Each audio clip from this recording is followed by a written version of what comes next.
What's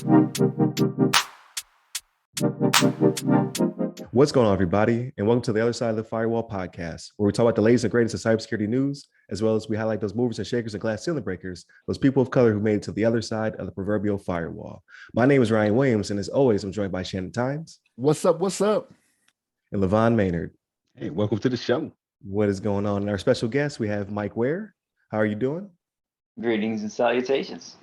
There it is. Welcome to another great episode. Remember to tune in throughout the week. So Monday and Tuesday, we have our topics.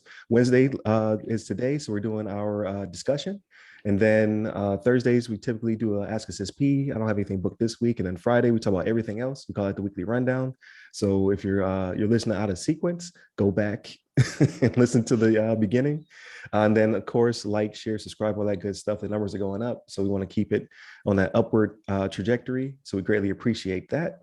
But without further ado, I'd like to introduce Mike and then, find out a little bit of what you do and how you do it. And then we can take a discussion from there. All right. Well, thanks for having me. I've been a fan of the show for a while and enjoy listening to it on the way to work. It's great bite-sized pieces, and then you get some different perspectives. So Mike Ware, I joined the military in 1990. I did 10 years on aircraft maintenance for a B-1 bomber, and I worked on the defensive avionics systems. So if you ever heard of someone jamming radar, I kind of worked on the equipment that did that. Then I did college part-time, and they had a opportunity where I could get into ROTC for a 1-year program and then commission. So I did that and went into the officer side. I did IT for about 14 years after that, and then retired. So that IT experience was progressive. Lieutenant doing random stuff, but learned all aspects of comm.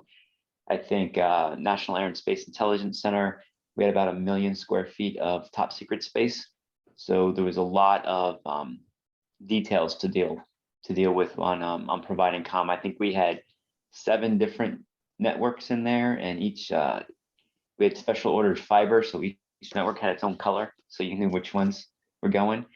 From there, I moved on to the 50th Comm Squadron, which was in Germany at the time. And this will feed into the next job. Is at the time it was the largest network in the Air Force. We had 22,000 users. Had to work with the German government on some stuff, and pretty cool, pretty big. And then the Air Force sent me to hacking school for my next job, and during that time is when they started rolling all the networks up into an Air Force network. And then I went to be director of operations at the I'm gonna make sure I get this right, the 39th. It's been a while, all the numbers are melding. And did that for a while, and that job chewed me up and spit me out. It was a lot, and I think all of you know that. I think that's where we all met. So Definitely. I retired, went to North Carolina, picked up a quick stint as a security consultant for the Department of Transportation. Then about a month after that, I got picked up as a CIO for the Department of Information Technology, looking at the internal things, not to be confused with the state CIO. And then did that for 2 years, and there was an opportunity to be CIO for the Department of Environmental Quality in 2016, and I've been doing that ever since. So I've got developers, IT, infrastructure. We do our own desktop support. So pretty much encompass all those features. Well, that's awesome. Thank you for breaking it all down. Because I didn't know that you were previously enlisted myself. So I definitely learned something new today. So that's also awesome. So yes, we do have that connection, which is crazy, right? It's a very small world, even though we're all over the world right now. I saw your name, and you said you like the podcast. I was like, that sounds so familiar. I know him from somewhere. And then when I looked into your bio, I was like, oh, he was my boss's boss's boss. So we definitely had that experience for some time. And then all of us were at Langley at the same time as well. So that's definitely cool. But then aside from just saying, hey, I like the show, I like what you guys are doing, you also wanted to come on. You was like, hey, I have you guys have discussions revolving around diversity and inclusion and hiring, because the platform itself is, for people of color who are seeking to either break into cybersecurity or they're already on their journey and they're trying to, get that upward mobility. And I was like, that'd be great for you to come on to discuss the topic as best as we can, obviously, and just get your insight into to what you're seeing with the hiring and what have you. So I pretty much leave the floor open to you. I like for it to be like open dialogue. So, the other guys want to jump in as well. I just like to keep the conversation moving. Yeah. So one of the things I talk to you, you don't ever hear me while you're doing the podcast and all sorts of things. But one of the things is your opening is talking about glass ceiling breakers and people who made it to the other side of the podcast or the other side of the firewall. And so I'm a white male. What do I have to add to this conversation? But I take the training, I read all the articles. One of the things that I know I struggle with and some of my peers struggle with is that it's a risky conversation to have. So we do all the things, and I know. So in my career, I talk to a lot of people, and this has been true in the military. It's true in the civilian world. I can say, hey, morning everybody, we're going to talk about a bunch of stuff. The sky is blue, and so a portion of that people they'll be like, I don't know what you said. I think you said you like the color blue. Other portion of the people will say, yep, I get it. The sky is blue. There'll be some people who say, the sky in the morning is pink and at night it's black. And so technically you're wrong. And then there'll be a small percentage of people who get angry. It's like, who are you to tell me that the sky is blue? And that is just a statement, the sky is blue. So if I start having open dialogues about a conversation about diversity and inclusion and race, then that some people might say, oh, that's great, that was a good conversation. Other people might say, he was just talking, he just had a racist conversation, and that would be gets to HR. So it's kind of scary to put yourself out there, and which is what I'm doing now. But I don't think we can move forward without having the conversations, because I should have done more homework before this podcast, but the report from 2020 said 83% of the IT executives are white male, and how do we get that better? I know I have some diversity in my staff, and I want to try to stay away from details of my current staff, but right. It's tough to, how do you get that higher? I think it's definitely underrepresented in the field. And one of the things that I had a disadvantage of is being in the military, which the way the military machine works, I felt it was a little bit more fair as far as the training and the opportunity for people of color. To the civilian world in the States, our minimum for all of our IT jobs is a 4-year degree. And sometimes that's hard to get for people of color just to break in. So just looking at your perspective, what other things can people like me who are leaders and want to have more diversity and inclusion have the conversation, have a safe conversation for both sides? So go ahead, Rob. Oh, you go. I was gonna say, so yes, like the stats are definitely not in our favor, and the part of the reason for starting the podcast, not only because I was going crazy under quarantine because of the travel restrictions and whatnot, so I was stuck in a hotel room. So I was like, hey, I want to start this thing, and they these two guys were like, yeah, we should start this thing.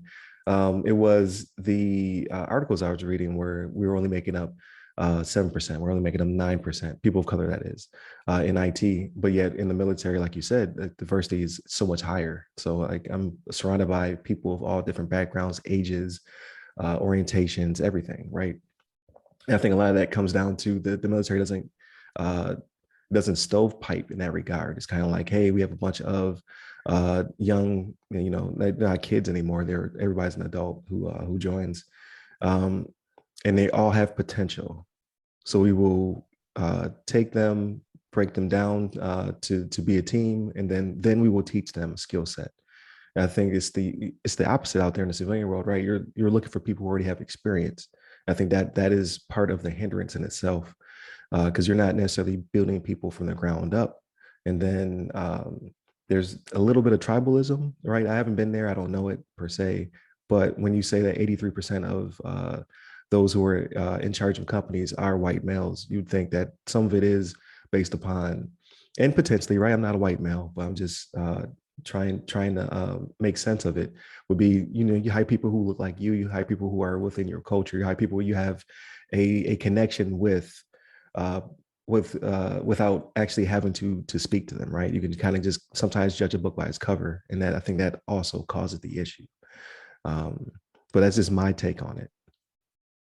So I'll tell you this, something that you did bring up that I know does happen. You will always have those people out there that are obstructionists. You know what I mean? They're always going to have an issue with whatever you say, right? Doesn't matter, right? They will say the sky is pink. They'll say it turns black, in the middle of the day or whatever it is. But you can't, and I understand, I not being a white male as well, right? Like I know how bad it can go if someone does come out and say, hey, I think this was a racist conversation, especially in these times. Like, that could be really bad for you. It could possibly cost you your job, right? But what I will tell you is to not be fearful of having the conversation, like you were saying, right? And a way you could possibly go with it, and I don't know if with your job they actually do this, but reassuring people of color, like, hey, there are avenues for you to take if you feel like something is going wrong. Like, reassure them that it is something that's taken seriously in your workplace. You know what I mean? Now, the thing with the 83%, I think the reason behind that was something that was kind of alluded to with the degrees and the schooling, right? So people, when you look at a resume, when you see these better known schools that these people have attended, that's one of those things where that opportunity doesn't necessarily make it to the minority community. You know what I mean? If you see somebody that has, one of these big universities on there, Georgia Tech, Alabama, whatever it may be, you look at that and you're like, oh, they're well established, know a lot of money will go into those programs, but the HBCUs, you're not informed as to what they're doing, right? And that's some of the things we do on the show, is that we put those stories out there like, hey, these HBCUs are getting money from Google, from Microsoft, you know what I mean? There is more money going into this, and sometimes it's just a matter of they need that chance. Now, here's the thing. When I say that, I'm not saying pick them if they're not qualified, right? That's not what I'm saying at all. But I know how this is going to sound, right? And I don't want it to sound like this, but maybe give them that opportunity at that tiebreaker, right? If it's a tiebreaker, if it's somebody that, okay, yeah, you have everything, but if this person went to Alabama, this person went to Howard, right? Give Howard a shot. You know what I mean?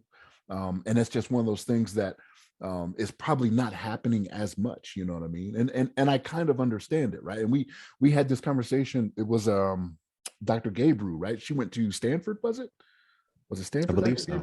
Yeah. So like she had, like, even with her having a big name college on there, she got her 4-year degree at Stanford, and then she did her, where did she go after that? She went somewhere else after that. It was like Harvard or Yale or something, right? She had another one after that. But even that, you know what I mean, didn't help her when it came to her getting cut by Google, right? Yeah, Google. But it's just one of those things where they just want to think everything is fair, right? And I'm not saying don't overtalk it either, right? Because like if you overtalk it and you do too much talking about it, they're gonna think it's fake, right? If you're like, no, you know what I mean? Like, oh, you're gonna be my brother, you're gonna be this, that, and the third. But like, no, we're going to be fair here. It's gonna be fair for you, like it's fair for everyone else. You know what I mean? And I think that's probably a route to go to make it to where it really just feel welcoming to them. You know what I mean? Because like they know when the BS is being poured on too, right? They're like, I don't know about that, right? Because if you're going that hard, then maybe they think you're hiding something. Does that make sense, Mike? Like, Oh yeah, no, I mean, just working backwards is yeah, I feel it if I'm not being sincere. I can hear it in my own words. So I'm not fooling anybody. So I think Ryan, you had mentioned, and Shannon also. So one of the things is a lot of jobs are gotten word of mouth, Right.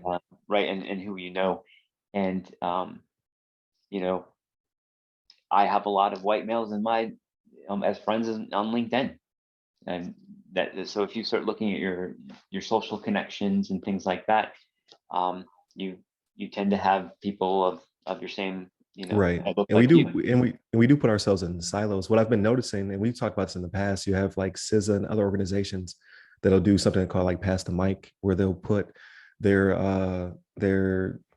employees Social who are media people of presence. color, yeah, on social media. Like, okay, well, maybe the CEO is a white male or female or what have you, but the director of this or the manager of that is a person of color. So they'll pass the mic to them to give them a chance to put themselves out there, and then that kind of diversifies the timeline, right? Like if you're only seeing a portion of the company, well, now you get to see multiple faces from the company. Um, I've also seen where there's a big push to make your diversion and inclusion director or operator, whatever you might call them for your organization, a person of color, right? Because then that allows them to make people feel a certain way about your company, like, hey, like they're they're welcoming and you could greet me, whatever. But this person is in charge of diversity and inclusion. It's not per se, and I'm not trying to bash white males or like this is that the companies are dominated with white men. I think women only make up like maybe 20% now, 23%. I can't remember what the last stat was. And then the majority of those being white women as well.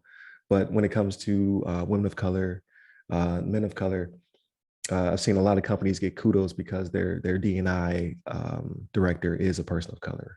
And then they're able to, in the case of, I want to say it was either Amazon or Google, um, the black woman who was in charge of diversity and inclusion, she went after those STEM programs for HBCUs because she had connections, like you said, like probably the majority of her timeline are people of color who graduated from HBCUs. So she has that that presence. She's seen it all the time, so she kind of knows who to headhunt for, and you're getting the best of their STEM programs and what have you. So I think there's avenues without being abruptly unfair or being seen as racist. It's just having that dialogue like this, right? It's like having those conversations. I don't want to cut off LeVon. No, no worries. I was thinking about some things. I was thinking from like another perspective as well. I mean, obviously, I'm the big focus right now. We're talking about, the hiring process of like making sure that we have diversity in the workplace, and I'm kind of thinking about it also from another perspective, as well as like, also we know, the U.S. is made of, the statistics. There's a larger proportion of Caucasians in the U.S. So it's kind of natural that you see a lot more Caucasians in various roles, whether it's in upper management, things like that. But what I also want to kind of think about or talk about potentially is the kind of the communities that are kind of underserved, so that we get more pools of potentially qualified people of color to fill these roles, because I feel like that also kind of plays into the hiring practices and the chances that we can get more people represented in these communities or these companies. Because also we have an issue with it goes back generations of the history of America, but more likely than not, if you're a person of color, you're more likely than a person that is Caucasian descent or European descent to be in a lesser, like an underserved community, just statistically, I guess speaking, just because we have like that history of where, some people didn't have as many opportunities as others coming up. But I think if there's something that is maybe focused on a little bit, to be able to kind of bring up these communities that are kind of underserved. And I know we talked about on the podcast before, some of the movements from like Google and some other companies have been trying to establish tech hubs and some of like the more people, places where people of color or make up the larger portion of the population, to kind of give them those chances to kind of learn and get those jobs in those big tech companies and get those high paying opportunities to kind of make a difference in the community. Yeah, I think Shannon, you brought that up in a couple weeks ago on a podcast. Is was it Google or Apple coming into Atlanta? Yeah. Yeah. Yep. Moving. So you have a bigger pool of potential candidates. Yeah. Right. Because the population there was Yeah. the population I think was like 50%, 52% or something like that in Atlanta was people of color. But something else to think about, Mike. So I don't know how feasible it is with your job either, right? But like, have you ever thought to have I don't necessarily want to say an amnesty day, but like have a sit down with the minorities that work there to say, hey, if we're going to look into hiring practices and increasing diversity, what can we do? Like, what maybe did we not do with you that you would have liked to have seen, or maybe that we didn't? You know what I mean? That we didn't do. I mean, ask the people that are right there because here's the thing. They may have had pause before they got hired on, right? Like there may have been something there that was like, may got them on the fence before they got hired on, or because they're already in the culture, they'll know like, hey, bring this up to them that we do, right? Because this is something I like since I've been in that you guys do that may be, rewarding to them or something that they liked, from being a minority. Oh yeah, I'll I'll give that some thought. We have so we It may have not be feasible. I know it may not be feasible, yeah, Mike. I know. the HR things, but I mean there's things I can do at my level because we have hiring managers. I know my sections, so I have diversity, but they're siloed. Like my diversity is like in this section, it's not diverse. It's diverse from the rest of the team, but it's Right. not diverse, right? So I have these pockets of diversity. Um, so, but I like that idea, and I've had some conversations, but I'll be honest, I haven't put myself out into the entire team. It's been kind of siloed into uh, the managers. Right, which is understood, and I get how from the other side it could feel like I there's a lot of things I can say, and it's crazy, right? Like now that I think about it, there's a lot of things I can say or do in the military that it seems like I will not be able to do once I transition over to the civilian side. Like when it comes to diversity or when it comes to just fairness, I'm able to voice my concern a lot more. Like the military seems to be more uh, they listen a little bit, yeah, more accepted. Like, hey, listen, this is what I feel like things are happening, what have you. So that transition is going to be kind of hard. I can see that already. But when it comes down to hiring practices, like, would it potentially be like, okay, if D&I, like we said, target that person to be a person of color, but what about when it comes to just HR in general? Um, maybe the diversity there could help to also bring people in, because I get like the being siloed and the skill gaps and the things of that nature. So it is pretty hard um, to hire people with experience. But then it comes down to it, like we're going to do an article either Monday or Tuesday that deals with the skill gap. So they're saying that there's potentially more breaches caused by not having people with skill in positions. Um, so what about the home growing? Like how hard is that from your perspective to say, okay, we're going to pick up people who aren't necessarily experienced and then make them who we want them to be.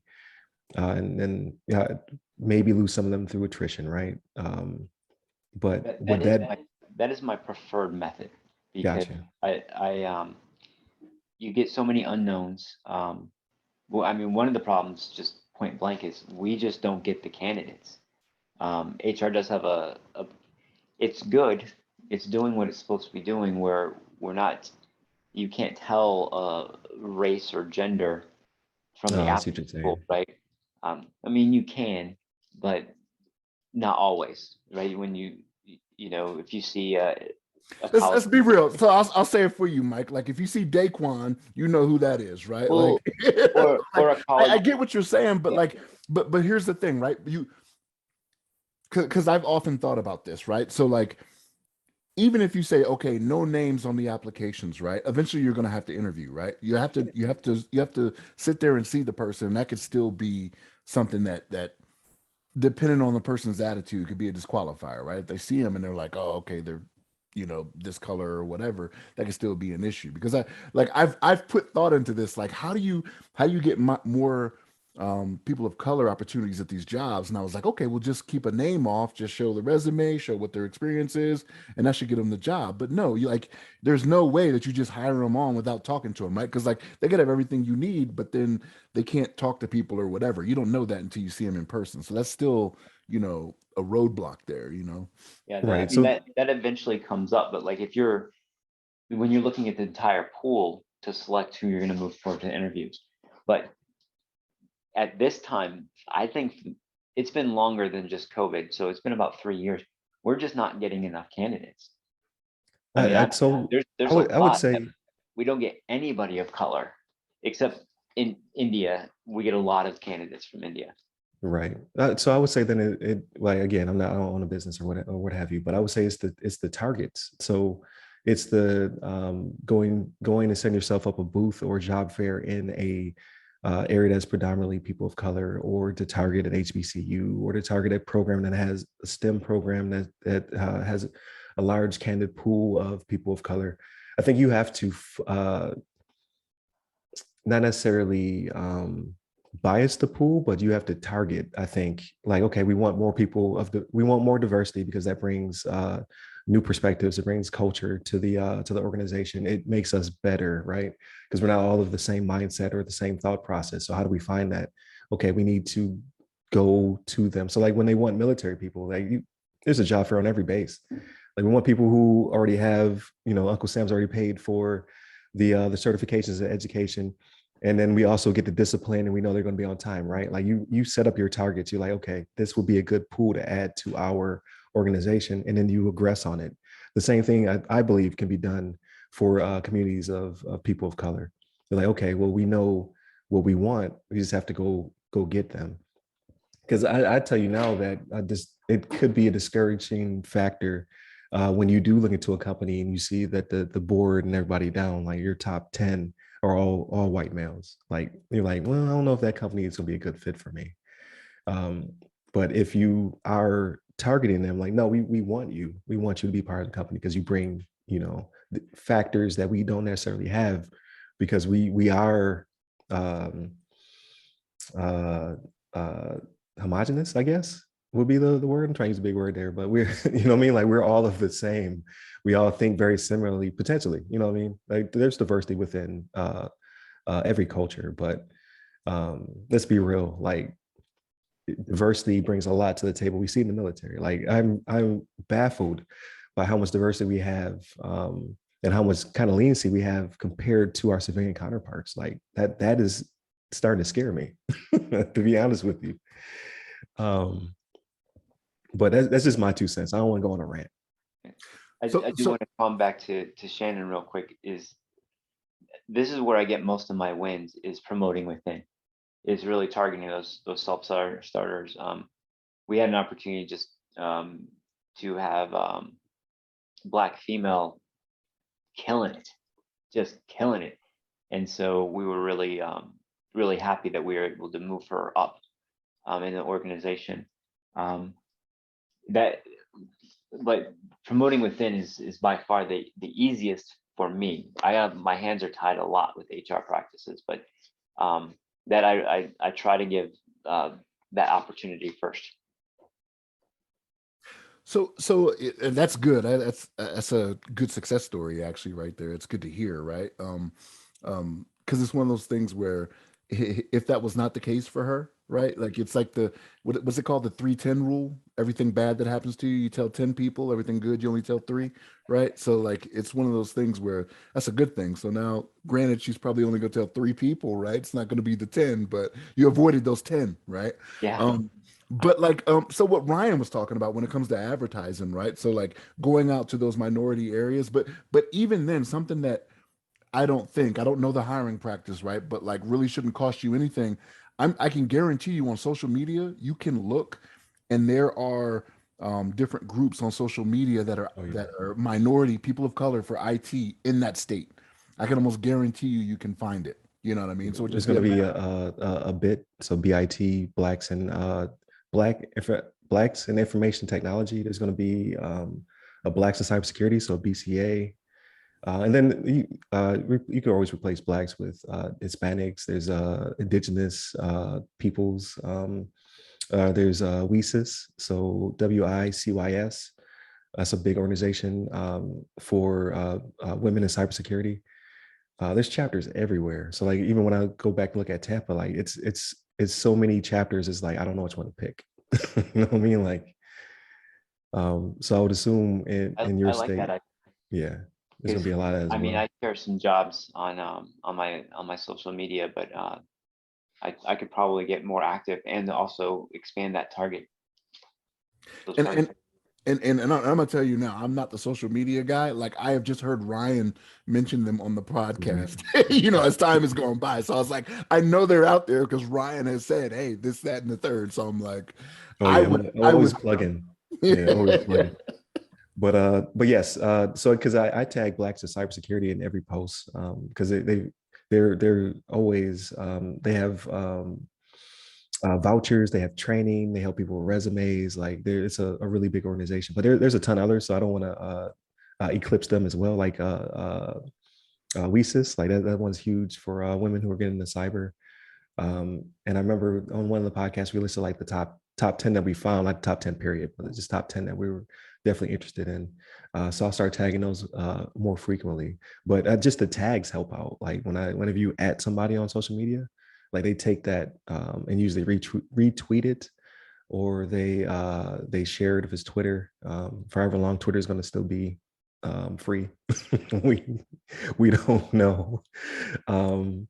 But yeah, I would definitely say tags definitely help, and then that can also go to your HR department when they're advertising. So I see a lot of LinkedIn recruiters and headhunters who are out there looking for people with certain backgrounds and things of that nature. And then you also get the benefit of getting a bio and a picture, right?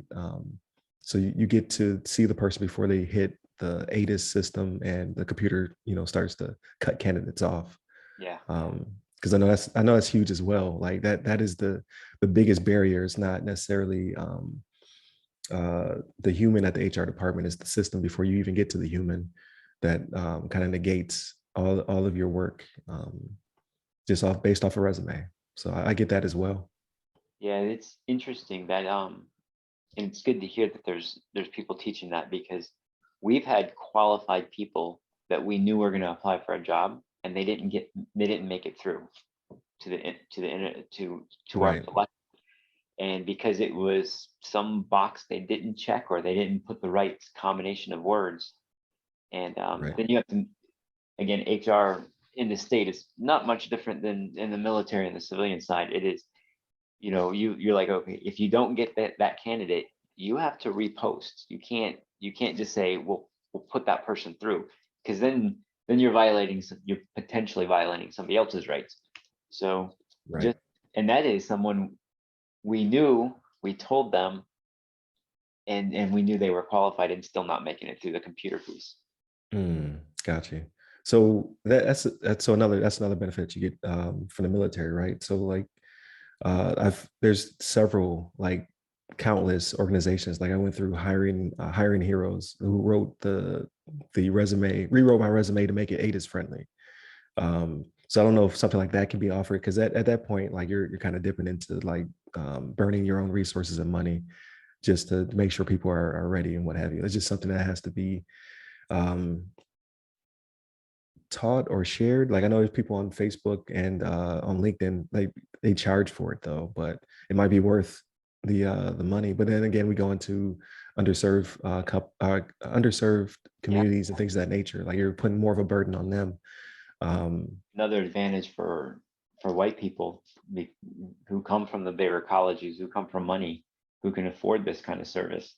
Right, because I've seen it range anywhere from $50 to $500 for resume rebuild, and their candidates are making good money doing it. But again, like you said, like that's putting burden on the community at that point. Like, okay, now we need you to also pony up money, just you have to pay to play type situation. Yeah. So I can see that being a hindrance. But again, like you said, growing them within. So once you actually get them through, and then growing them within, I think that's a great idea. I would still say diversity and inclusion, like having that person be uh, of the minority group. I think that helps out. Like I don't, again, like it's a touchy situation, right? Where you have to pick and choose your battles. You don't want to get in trouble. But I've seen companies do it on purpose. Like I'm seeing like Google and Amazon and so forth. They're getting away with it. So there must be some way of doing it, and not to. I'm sure you already have a person in there. Don't fire them. I'm not asking you to fire them. It's outside my span of control. So, But maybe, maybe add like make a bigger team, right? Like so you can have those tough conversations and they can help you in that regard. And then having the conversation at your level, like um, there's something to be said about the boardroom talk because I equate it to dining room table, like like at home. Like we have to have those tough conversations. Like you have to, sit down with your kids and talk about race and talk about um, all the factors that go into it. Like why are things the way they are? Like what is the topic of the day? Like what has happened in the media, and how can we discuss it and break it down to their level? I think the same thing should be happening in the boardroom.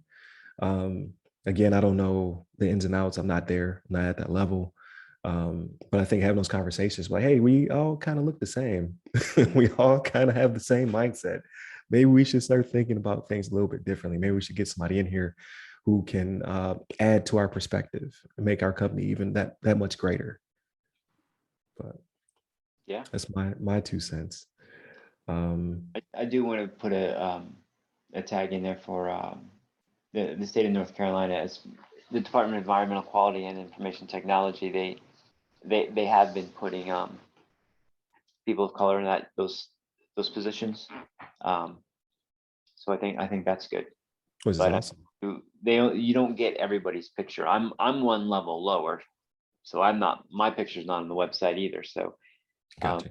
but yeah, when you do look at the That's a picture, travesty, Mike. That's a travesty. But that's really good. And then Yeah.